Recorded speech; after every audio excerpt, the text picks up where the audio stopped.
धियो यो नः प्रचोदयात्। हमने पाई आत्मा तेरे मन की पीर की, हमने पाई आत्मा तेरे मन की पीर की।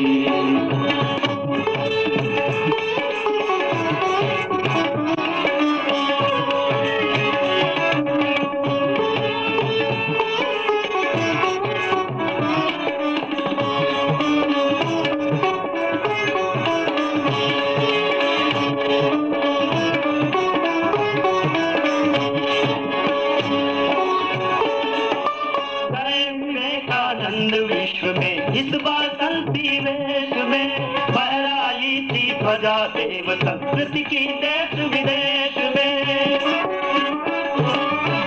गए विवेकानंद विश्व में इस वासंती वेश में फहराई थी ध्वजा देव संस्कृति की देश विदेश में। वह संस्कृति जिसकी सुगंध पर, जिसकी सुगंध पर जन जन को अभिमान था, इसके कारण मिला जगत गुरु, इसके सम्मुख बंधन भाई चंदन और अबीर की, इसके सम्मुख गंधन भाई चंदन और अबीर की। चले चदरिया ओढ़ बसंती, चले चदरिया ओढ़ बसंती, हम बलिदानी वीर की, हम बलिदानी वीर की। हमने पाई आत्मा तेरे मन की पीर की। परम पूज्य गुरुदेव के आध्यात्मिक जन्म दिवस को मना रहे हम सभी बसंती रंग ओढ़े त्याग और तितिक्षा की बात करते हुए शांति कुंज के कण कण में संव्याप्त उस वासंती आभा को देव संस्कृति दिग्विजय अभियान के माध्यम से जन जन तक पहुंचाने को कृतसंकल्प हो रहे हैं। आपका और हमारा सम्मिलित प्रयास ये सारे विश्व भर में देव संस्कृति दिग्विजय की जो लहर फैलाने वाला है चतुर्दिक, उसमें हम सब की आहुतियों में कोई कमी हो तो आज हम इस बसंत पर्व पर उसके ऊपर एक बार फिर से पुनर्विचिंतन करें, मनन करें। परम वंदनीय माता जी के उद्बोधन के पूर्व एक गीत प्रस्तुत है, रंग बसंती प्रभा केशरी, शांति कुंज के कण कण में आते ही भर जाती है यह लहर रंग की हर मन में। इस रंग के साथ अपना हमारा जो सामंजस्य है वो स्थापित करें और इस रंग के साथ सामंजस्य स्थापित करके त्याग और तपस्या का, तितिक्षा का और हमारे जो जीवन समर्पण की जो बात हम सोचते हैं उसके बारे में पुनः चिंतन करके आगे बढ़ने की प्रक्रिया के बारे में विचार करें। सुने गीत। शांति कुंज के कण कण में आते ही भर जाती है यह लहर रंग की हर मन में, लहर रंग की हर मन में।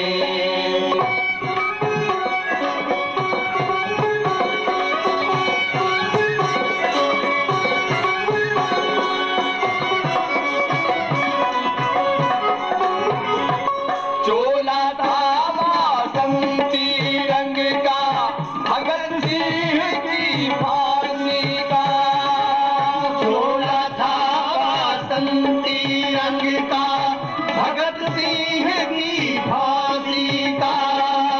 नाम लिखा इस रंग ने ही लक्ष्मीबाई और झांसी का, नाम लिखा इस रंग ने ही लक्ष्मीबाई और झांसी का।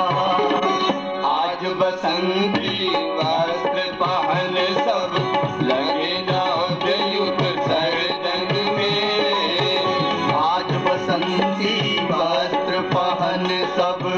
लगे नव युग सर्जन में, आते ही भर जाती है यह लहर रंग की हर मन में।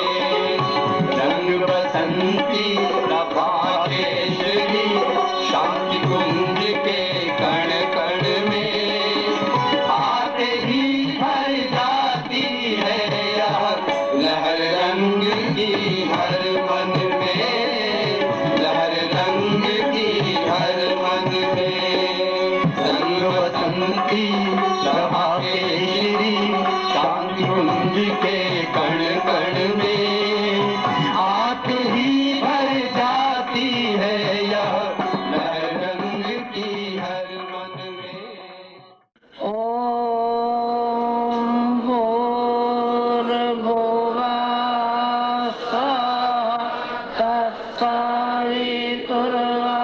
तत्सवितुर्वरेण्यं भर्गो देवस्य धीमहि धियो यो नः प्रचोदयात्।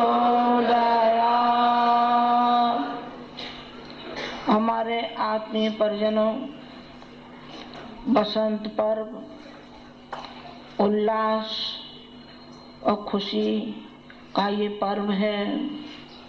बसंत सारी पृथ्वी पर छाया हुआ है, खेतों में छाया हुआ है, जहाँ बसंती फूल खिले हुए हैं, जहाँ सरसों पर बसंती बौर लगे हुए हैं, और जहाँ पेड़ों पर बौर लगे हैं। ये बसंत पर्व का चिन्ह है कि बसंत हर उल्लास और खुशी का पर्व लेकर के आता है।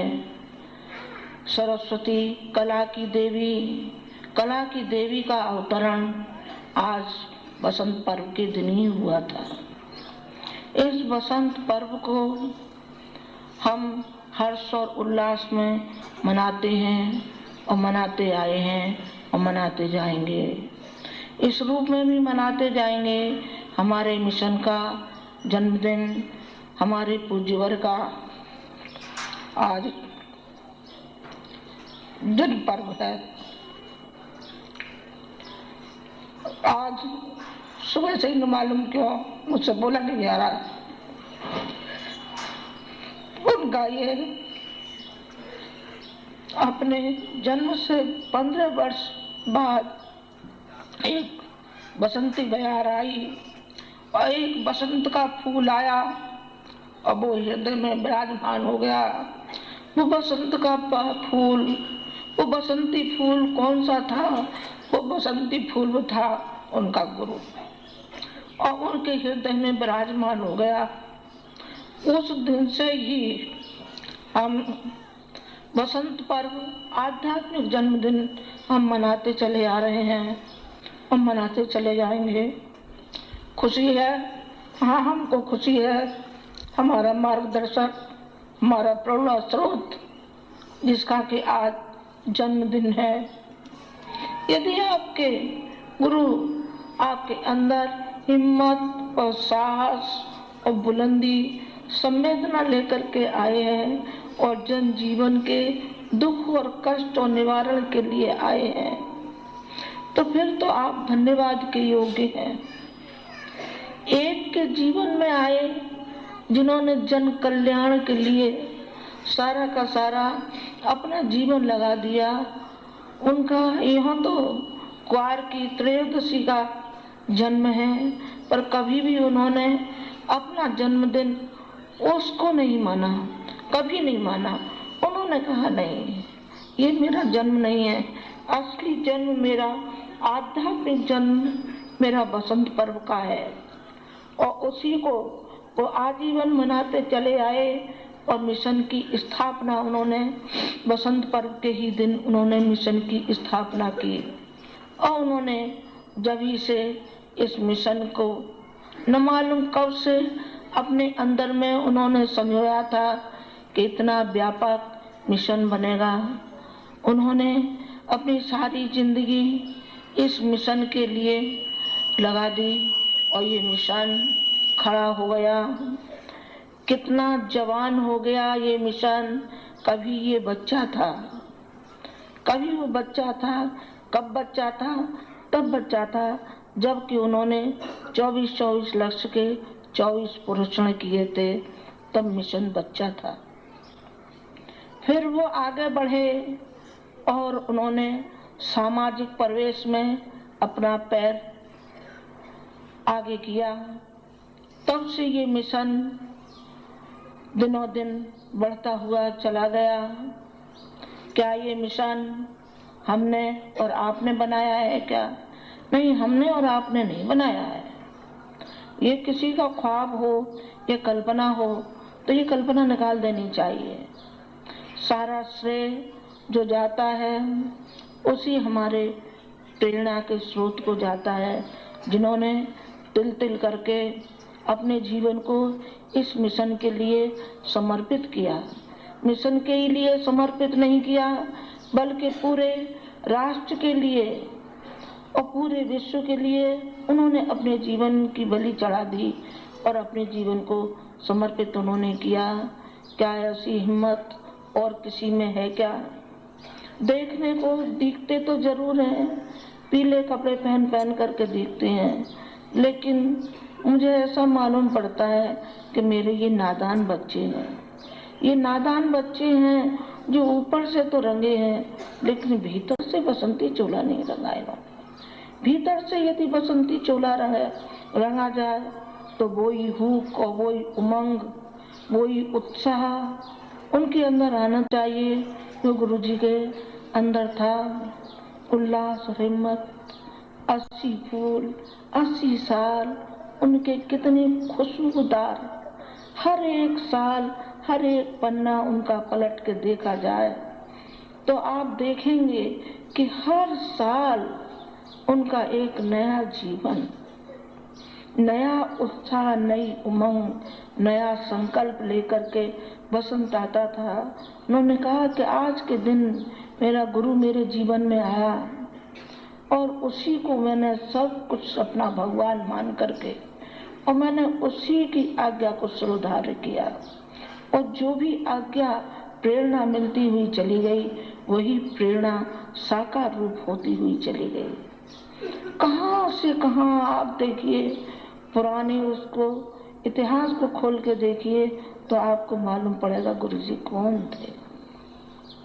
और यहाँ तक मंजिल पार करने तक आखिर किस हिम्मत का मुकाबला, किस उन्होंने कठिनाइयों का मुकाबला किया होगा जब ये मिशन आपका ये बना होगा। आपको नहीं मालूम, मुझे मालूम है। मैं उनके साथ रही हूँ,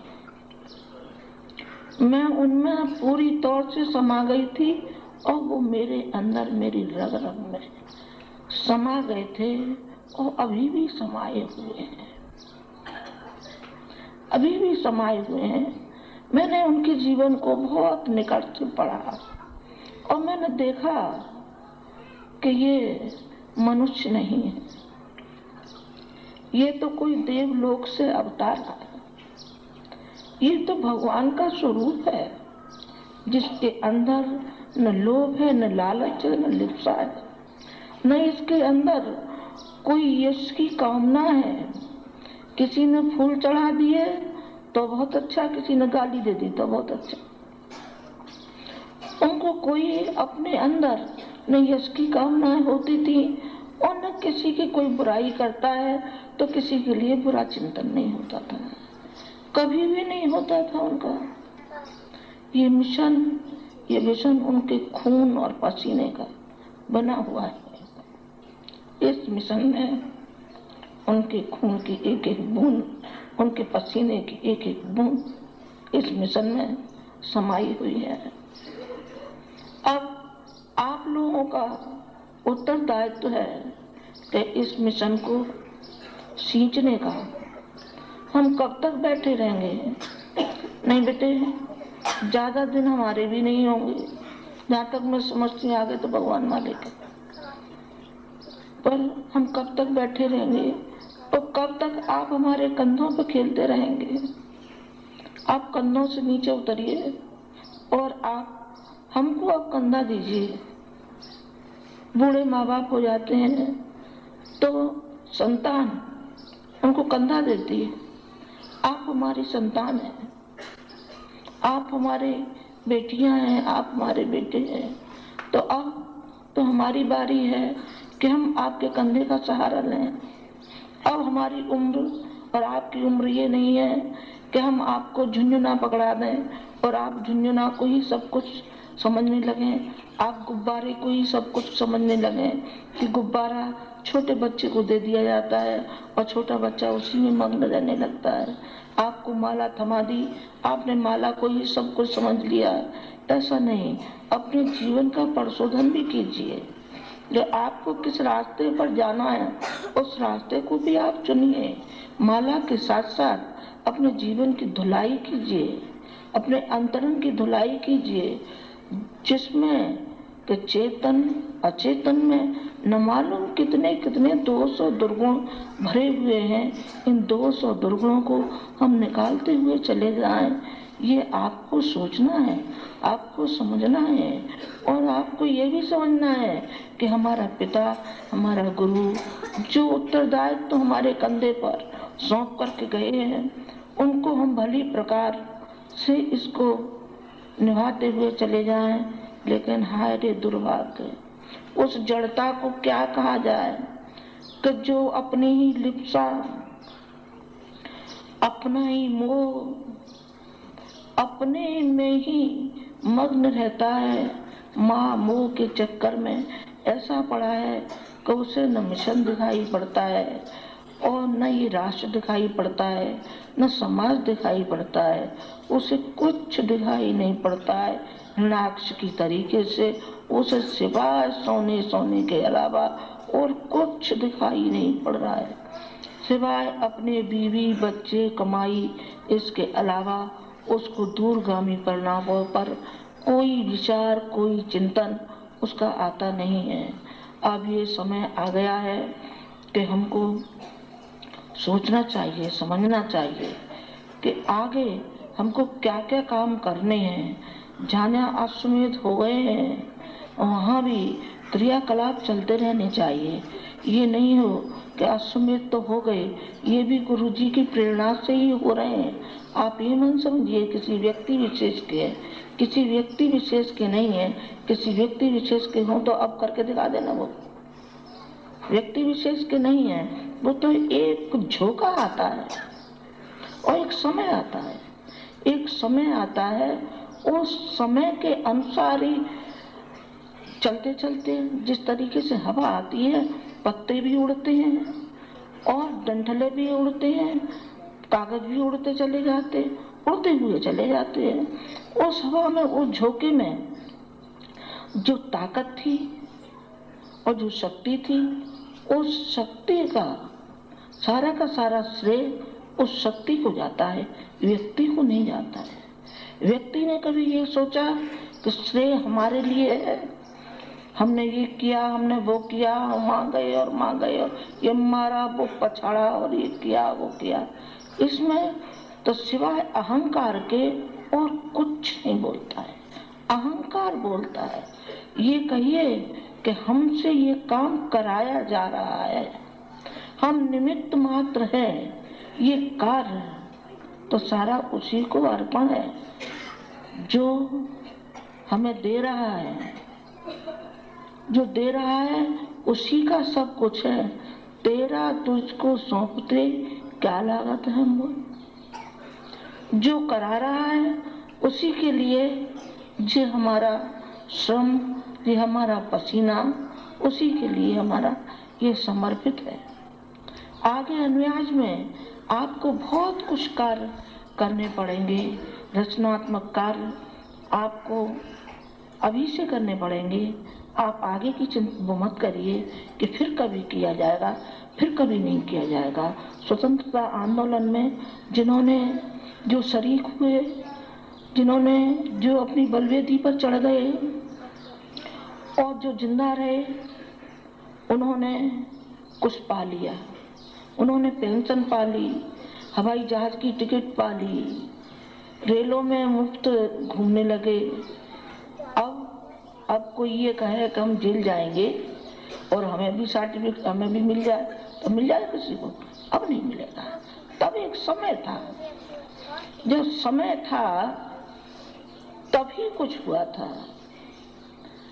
व्यक्ति यदि अपने को गलाने को और अपनी अहंता को मिटाने के लिए कोशिश न करे तो वो जड़ता ही रह जाएगा। व्यक्तियों में उत्साह आवे, उमंग आवे, कुछ कर गुजरने के उनके अंदर हिम्मत आवे, कुछ समाज सेवा के लिए कदम उठाए, कुछ राष्ट्र के लिए कदम उठाए, इसके लिए शक्तिपीठें बनाई गई थी। उसका निर्वाह नहीं हो रहा है, चलिए अभी तक निर्वाह नहीं हुआ तो अब निर्वाह उसका होना चाहिए। यदि इसका निर्वाह नहीं हुआ तो हम शक्तिपीठों को अपने हाथ में ले लेंगे और सबको बर्खास्त कर देंगे। जितने जो बैठे हैं इसमें ट्रस्टी और मैनेजर ट्रस्टी सबको एक तरफ उठा के बैठा देंगे, चलो हटो, तुम्हारा कोई काम नहीं। क्यों? इसलिए नहीं कि तुम ध्यान नहीं देते हो, तुम आते नहीं हो। झाड़ू पोछा भी दूसरा लगाता है, आरती भी दूसरा करता है, यज्ञ भी दूसरा करता है, तो बाबा तुम क्या करते हो? 5-7 जने हो, तुम किस मतलब की दवा? तुम तो खाली अपने व्यापार में अपनी नौकरी में लगे हुए हो। दूसरा ही करेगा तो दूसरा ही तुम्हारे हिस्से के खा लेगा। तुम भोजन क्यों करते हो? दूसरा भोजन कर लेगा ना तुम्हारे हिस्से का, क्योंकि दूसरा तुम्हारे हिस्से का काम कर रहा है। नहीं, ऐसा नहीं होना चाहिए। आपको अपने कर्तव्य के प्रति ध्यान है। जो शक्तिपीठें बनाई हैं, गुरुजी ने किस उम्मीद से बनाई थी? वो उम्मीदों को क्या आप पानी फेर देंगे? हम पानी नहीं फेरने देंगे। आप ये मत समझना एक शरीर से जुदा हो गए हैं, लेकिन एक शरीर उनका एक रूप बैठा है। अभी एक रूप बैठा है, मैं तहस नहस नहीं होने दूंगी, बिल्कुल नहीं होने दूंगी। ये मेरा दृढ़ संकल्प है। ये संकल्प है। आज मुझे कुछ मन में क्षोभ भी आ रहा है, क्योंकि ट्रस्टीगण बैठे हैं और इनकी जब मैं देखती हूँ आलस्य प्रमाद को, मुझे भीतर से गुस्सा आता है। गुस्सा आता है, ये कमा कमा के तुम अपने बेटों को और उनको रखे जा रहे हो, तुम्हारे किस काम आएगा? जी बताओ। भगवान तुम्हारा बेटा हो गया, बेटे के लिए सब कुछ है, तो ये बेटा ही तुम्हें मान ले जाएगा वैकुंठ को। तुम्हारी करनी जैसी होगी वैसा ही आप भरेंगे, ये देख लेना। वही आपको भरनी होगी, जैसा करेंगे वैसा भरेंगे। अच्छा करेंगे अच्छा आप पाएंगे, अच्छा बोएंगे तो अच्छा काटेंगे। भगवान की खेती है, और भगवान की खेती में हम ज्वार बोएंगे ज्वार पाएंगे, गेहूं बोएंगे गेहूं पाएंगे, मक्का बोएंगे मक्का पाएंगे, बाजरा बोएंगे हम बाजरा पाएंगे। ये तो खेती है, खेती में जैसा हम बोएंगे वैसा काटेंगे। और भगवान की खेती, भगवान की खेती में तो रोज बो और रोज काटो, उसे तो रोज काटो, तब भी वो झोली खाली नहीं होती है। आपने भगवान के स्वाद को चखा कमाया। आपने गुरु तो एक हाड़ मास के गुरु का समझ लिया और पांव छू लिया और बस दीक्षा ले ली, बस सो गए धन्य। अरे इससे नहीं होता कुछ भी, इसे तो कोई भी ले लेगा। जब मैं आई गई तो एक उदाहरण दे भी दूंगी। कहेंगे माता जी आज उदासीन बात कर रही हैं, तो थोड़ा सा विनोद भी तुम्हारा कर दूं कि एक सेठ जी थे, वो कभी दीक्षा का तो नाम ही नहीं सिवाय बेईमानी के। तो उनकी जो पत्नी थी वो कहती रहती थी कि ये बताओ सारी जिंदगी आपने यूं ही गंवा दी, कभी कोई गुरु भी बनाया आपने? उन्होंने कहा किसके लिए गुरु बनाया जाए, क्यों बनाया जाए? हमें तो अपने स्वार्थ की पूर्ति करनी है। तो स्वार्थ की पूर्ति करनी है तो गुरु हमें क्या देगा? उन्होंने कहा आप नहीं जानते गुरु की सत्ता को, गुरु की शक्ति को? उन्होंने कहा कि नहीं जानता। फिर उसकी अकल में आ गया कि हाँ तू ठीक कह रही है, तू ठीक कह रही है। आज मैं दीक्षा लेकर के आता हूँ। आज बसंत पर्व भी है और माता जी बसंत पर्व का कुछ उल्लेख भी कर रही हैं, आज जरूर ले लेनी चाहिए। दीक्षा ले ली, दीक्षा ले ली और दीक्षा लेकर के घर पहुंचा। उन्होंने कहा कि देखो आज मैं दीक्षा ले आया हूँ। उन्होंने कहा तुम दीक्षा का अर्थ समझते हो? तुम क्या दीक्षा जानते हो? उन्होंने कहा वाह मैं दीक्षा नहीं जानता, तू देख ले रुद्राक्ष मेरे गले में है कि नहीं है। उन्होंने कहा ये तो मुझे दिख रहा है, तब इसका मायने मतलब बताओ। उन्होंने कहा कि देख, मैंने जो दीक्षा ली है अपने स्वार्थ के लिए ली है। कैसा स्वार्थ? ऐसा मेरा स्वार्थ है तो देख, जब कोई दुकान पे मेरे पे ग्राहक आता है ना, तो मुझे कसम खानी पड़ती है। उन्होंने कहा मैं अपने बेटे के सर पे हाथ धर के कसम खाता हूँ, ये माल तो बिल्कुल ही अच्छा है, बहुत बढ़िया है। और पत्नी की कसम ले लो, उन्होंने कहा कि देखो बेटा मर जाए तो मुझे बड़ा दुख होगा, और पत्नी मर जाए तो मेरा घर ही सारा चौपट हो जाएगा, सारा चौपट हो जाएगा। तो मैं क्या करता हूँ, इस रुद्राक्ष को दिखा देता हूँ कि मैं इस कंठी की कसम खाता हूँ, गुरु की कसम खाता हूँ, बिल्कुल बेईमानी नहीं करता। उन्होंने कहा कि हाँ, मान गई तो बड़ा चालाक है, मान गई तो गुरु की कंठी और गुरु दीक्षा इसके लिए ली जाती है, इसके लिए नहीं ली जाती है, ली जाती है उन आत्मशक्ति के लिए जो हमको प्रेरणा देता है, जो हमको शक्ति देता है और जो हमारे मल और विक्षेप को हटाता है, उसको गुरु कहते हैं। गुरु इसके लिए बनाया जाता है। हम गुरु की कसम खाते हैं, गुरु मर जाए तो क्या उसका बिगड़ेगा? उसका कुछ नहीं बिगड़ेगा, बिगड़ेगा तो दूसरे का बिगड़ेगा, उसका क्या बिगड़ने वाला है? इसके लिए दीक्षा ली जाती है। आप में से कितने हैं जो गुरु के अनुशासन में चल रहे हैं? यदि आप में से चल रहे हैं तो मेरे बहुत प्यारे बेटे हैं, और यदि आप नहीं चल रहे हैं तो मैं आपको चलाने की कोशिश करूंगी, भरपूर कोशिश करूंगी, क्योंकि मेरे हाथ में वो थमा गए हैं। इतना बड़ा वृक्ष, इतने पौधे, इतने फूल मेरी झोली में डाल करके गए हैं, और उन्होंने उम्मीद की है कि इनमें से कोई भी फूल कुम्हलाने न पाए, ये फूल खिलते खिलाते रहें, और इनको प्रेरणा भी देना है। यही नहीं कि प्यार किया तो ये बिगड़ जाएंगे, केवल प्यार ही प्यार नहीं, अनुशासन भी इनके ऊपर पक्का रखना। मैं बेटा अनुशासन भी रखूंगी आपके ऊपर, और प्यार भी मैं जी जान से दूंगी। मैं प्यार का सागर हूँ, जो मैंने जीवन में पाया वही मैंने लुटाया, और मेरे पास कुछ नहीं है। धन दौलत है नहीं बेटा, धन दौलत बिल्कुल नहीं। तो क्या है आपके पास? मेरे पास प्यार का खजाना है। जो प्यार आप लूट सकते हैं आप लूटिए, चाहे जितना लूटिए, मैं खाली नहीं होंगी। मेरा प्यार जितना और बटेगा उतना ही और प्यार आता हुआ चला जाएगा। उस शक्ति से शक्ति मिलती हुई चली जाएगी, प्यार से प्यार मेरा मिलता हुआ चला जाएगा, और मैं आपको सदैव आपकी झोली में प्यार और मोहब्बत और शक्ति आपको देती हुई चली जाऊंगी। मैं चाहती हूँ आज बसंत पर्व के दिन अपनी आत्म समीक्षा आपको करनी चाहिए, नए संकल्प आपको लेने चाहिए, जो हमें नव निर्माण के कार्य में बहुत आवश्यकता है। आपके समय की, आपके अंशदान की हमें बहुत आवश्यकता है। माता जी अभी तो कहती थी पैसा नहीं है, आप पैसा मांगती हैं। बेटे पैसा भी मांगती हूँ, और पैसा नंबर 2 पे आता है, पैसा नंबर 1 पे नहीं आता। नंबर 1 पे आती है आपकी भावना, आपकी श्रद्धा, आपकी कार्य प्रणाली जो हम चाहते हैं। उस कार्य प्रणाली के लिए हम आपकी श्रद्धा चाहते हैं, आपकी भावनाएं चाहते हैं, और पैसा भी चाहते हैं। अपने लिए नहीं, अपने लिए नहीं, अपने लिए हम कभी भी आपसे मांगे तो आप हमको 100 बार धिक्कारना। मैं तो उस पवित्र आत्मा की और उस महान देवता की और उस भगवान की पत्नी हूँ जो कभी किसी के सामने हाथ नहीं फैलाया। मैं क्यों हाथ फैलाने लगी? मैं भी नहीं फैलाऊंगी। थोड़ी सी जिंदगी के लिए किसी के सामने हाथ फैलाऊंगी मैं तो मेरे लिए धिक्कार है।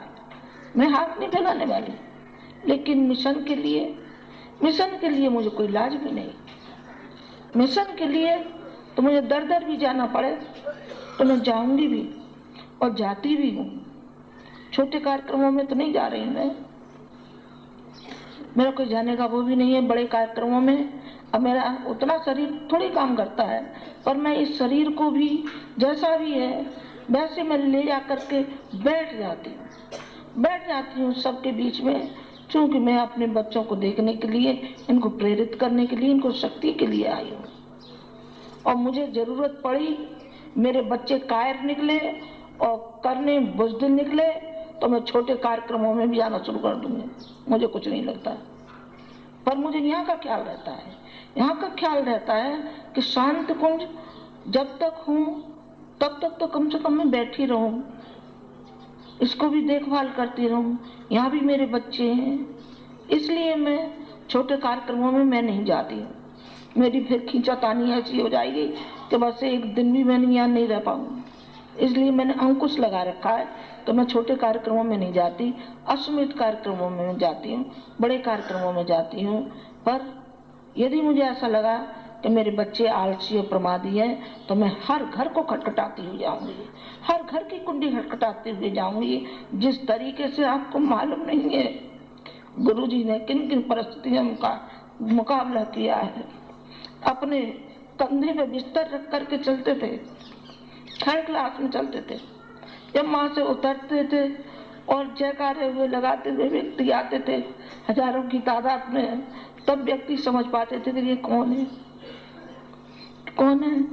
आज हम तो सफर करते हैं हवाई जहाजों में, तो घुटने काम नहीं करते हैं। नहीं, मुझे इतना अपने मन में दर्द होता है कि जो एक एक नए पैसे को हिफाजत से रखना और एक एक पैसे को और 10-10 रुपए से तोलना, उन्होंने अपने ऊपर फिजूल खर्ची, एक नया पैसा उन्होंने फिजूल खर्ची नहीं की, और हम उसमें सफर करते हैं। अब क्या करें, समय की बात है और घुटने भी साथ नहीं देते, इसलिए हमें जाना पड़ता है। नहीं, मैं कभी भी नहीं जाऊं। मेरा मन इतना कचोटता है कि आपको मालूम नहीं कितना कचोटता है। जितना मैं सफर करती हूँ उससे ज्यादा मेरी जीवात्मा कचोटती है, मेरी जीवात्मा कचोटती है, पर मजबूर होकर के मुझे जाना पड़ता है। उन्होंने किन किन परिस्थितियों का सामना किया, किन किनों की गाली नहीं खाई उन्होंने। इस आध्यात्मिक जीवन के लिए उन्होंने आर्य समाज की गाली खाई, सनातनियों की गाली खाई। सनातनियों की इसलिए खाई कि हम सबको लेकर के साथ चलते हैं, वसुदेव कुटुंब की भावना है हमारी। और आर्य समाज यो नाराज के मूर्ति पूजक, ये तो मूर्ति की पूजा करते हैं। अच्छा, तो तुम किसकी पूजा करते हो, बताना तो सही जरा। ओम को मानते हो कि नहीं मानते हो? सूर्य को मानते हो कि नहीं मानते हो? दयानंद को मानते हो कि नहीं मानते हो? तो ये क्या बात हो गई, ये कौन सी हुई? ये भी तो वही हुई जो हम कर रहे हैं। हम कौन सा काम नहीं कर रहे हैं बताइए? हम वो काम कर रहे हैं जो आर्य समाज और सनातनी नहीं कर सके। वो उन गुरुजी ने किया, वो सारे आर्य समाजी नहीं कर सके, वो सारे सनातनी नहीं कर सके। वो काम उन्होंने किया। कैसी जद्दोजहद उन्होंने अपनी जिंदगी में सही होगी, जरा कल्पना कीजिए। जो हरिजन महिला की सेवा की थी, घर से बाहर निकाल दिए गए। कांग्रेस आंदोलन में काम किया तो माँ ने कमरे में बंद कर दिया और लैट्रिन का बहाना लगाया। जो शाम हो गई तब उन्होंने कहा, ताई अब तो निकाल दो, अब तो मुझे नहीं कहीं जाना ना, अब तो रात हो गई है। उन्होंने खोल दिया और बदन पे कपड़े नहीं थे, बनियान पहने हुए थे और अंडरवियर पहने हुए थे। बस उसी वेश में वो आंवल खेड़ा से और आगरा जहाँ के कांग्रेस छावनी थी वहां जा पहुंचे। कितना उन्होंने सहा होगा इस देश के लिए, कितने कोड़े खाए होंगे उन्होंने अपने बदन पर इस राष्ट्र के लिए और इस समाज के लिए। कितना पीड़ा और पतन के लिए उन्होंने अपना जीवन लगाया होगा। ये कल्पना की है आपने? नहीं, कल्पना नहीं की है आपने। कल्पना कीजिए ताकि आपके अंदर भी वो दर्द पैदा हो जो गुरुजी के अंदर दर्द पैदा था, जो दर्द वो अपने हृदय में लेकर के भी चले गए और दर्द में शरीक भी हुए, जिनकी कष्ट और कठिनाइयों को उबारते हुए भी चले गए और उनको विश्वास दिलाते भी चले गए कि मैं चाहे नहीं हूँ लेकिन सूक्ष्म और कारण शरीर में मैं व्याप्त हूँ। आपके हर कष्ट कठिनाई का मैं उतना ही ध्यान रखूंगा जितना मैं शरीर से रखता था। शरीर की मेरी आवश्यकताएं थी, इसलिए मैंने शरीर को छोड़ना ठीक समझा। उन्होंने जानबूझ के छोड़ा, बीमार थे नहीं, बीमार नहीं थे वो, उन्होंने जानबूझ के छोड़ा। उन्होंने पहले से कहा, पहले से बताते हुए चले गए कि मुझे जाना है। मेरी हिम्मत को भंगाते हुए चले गए कि तुम हिम्मत रखना, तुम बुज़दिल मत होना। क्योंकि मैं भावुक ज्यादा थी, अभी भी भावुक हूँ, लेकिन 5 साल पूर्व 4 साल तो उनको हो जाएंगे, उससे 4-5 साल पहले से ही मुझे ये हिम्मत दिलाते हुए चले गए कि तुम मेरी बात सुनो, तुम्हें सुननी पड़ेगी। मैंने कहा क्यों, मैं क्यों सुनूं, मुझसे नहीं सुना जाता। आपका बिछोह मैं सह नहीं सकूंगी, लेकिन उन्होंने कहा नहीं, तुम्हें सहना पड़ेगा और सुनना पड़ेगा। इस मिशन के लिए जिस तरीके से शारदा मणि ने संभाला था 30 साल तक, और तुम्हें भी ये मिशन संभालना पड़ेगा, संजोना पड़ेगा, बढ़ाना पड़ेगा। ये मैंने पौधा लगाया है, इस पौधे को तुम नष्ट नहीं होने दोगी, तुम शपथ लो। मैंने आखिर दिन यही शपथ ली।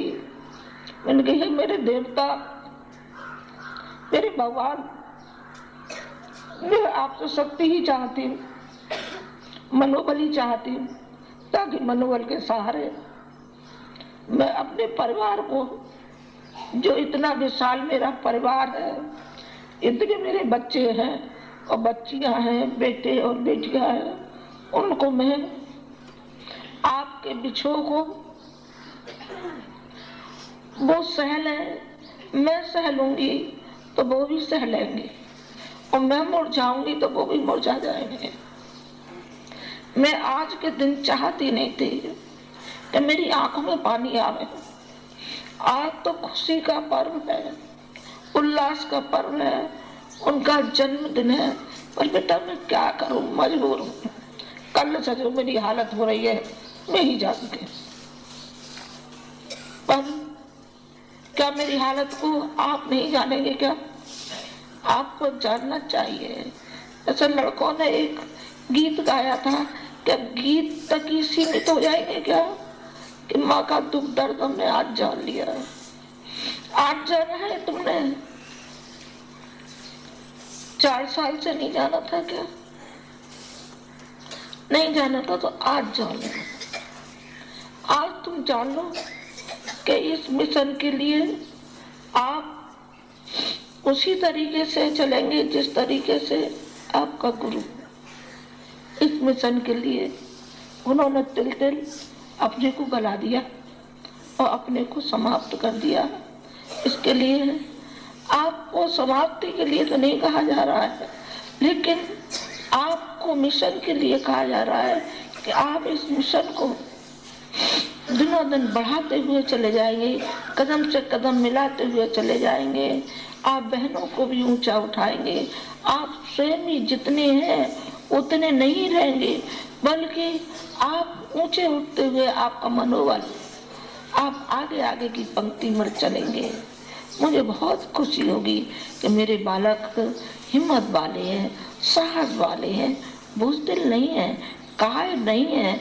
ये बकरी के बच्चे नहीं है, ये तो शेर के बच्चे हैं। ये तो एक संत की संतान है, ये ऋषि की संतान है और उस महापुरुष की संतान है। वो संतान है मेरी, मुझे गर्व होगा। आप हमारे पद चिन्हों पर चलना बेटा। मुझे आज यही कहना था और ये कहना था कि आज का दिन बड़े आत्मचिंतन का ये दिन है कि एक गुरु के जीवन में एक गुरु ऐसा आया जिसने कि जीवन भर उन्होंने अपने गुरु का निर्वाह किया। आप अपने कष्ट कठिनाइयों में उतने लिप्त मत रहना।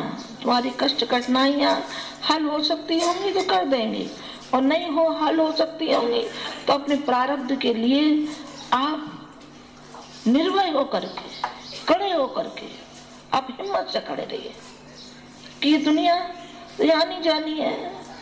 ये कष्ट कठिनाइयां तो लगे रहते हैं, मुकदमेबाजी भी लगी रहती है, व्यापार में भी घाटा नफा होता रहता है, नौकरी में भी कुछ दिक्कतें आती रहती हैं तो आती रहने दो उनको।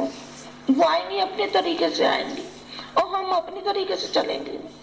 आप अपनी तरीके से चलना, आप कष्ट कठिनाइयों की ओर मत देखना। आपके कष्ट कठिनाइयां तो हमारी अपनी कष्ट कठिनाइयां हैं। जब गुरुजी ने आपको उबारा था तो हम नहीं आपको कर रहे हैं। अब तो माँ भी और पिता भी, मैं दोनों हूँ ना तुम्हारी, दोनों हूँ, तुम्हें ध्यान रखूंगी, और वो भी परोक्ष रूप से तो आपका सबका ध्यान रखे ही हुए है। मुझे आज के दिन आपसे यही उम्मीद करनी थी कि आप जिस तरीके से बसंत सारे में लहलाता हुआ चला जाता है, आपकी नस नाड़ियों में, आपके हृदय में भी ये बसंत बयार ऐसी आनी चाहिए जिस तरीके से बसंती फूल खिलते हुए चले जाते हैं और सारे में बसंती बसंत हो जाता है। आपके हृदय में भी भगवान करे ऐसा ही बसंत आता हुआ चला जाए, मुस्कुराते हुए, हंसते हंसाते हुए, और अपने कार्य के लिए शपथ लेते हुए, मिशन के लिए संकल्प लेते हुए आप जाएं। मुझे बहुत खुशी होगी। इन्हीं शब्दों के साथ मैं अपनी बात समाप्त करती हूँ। ओम शांति।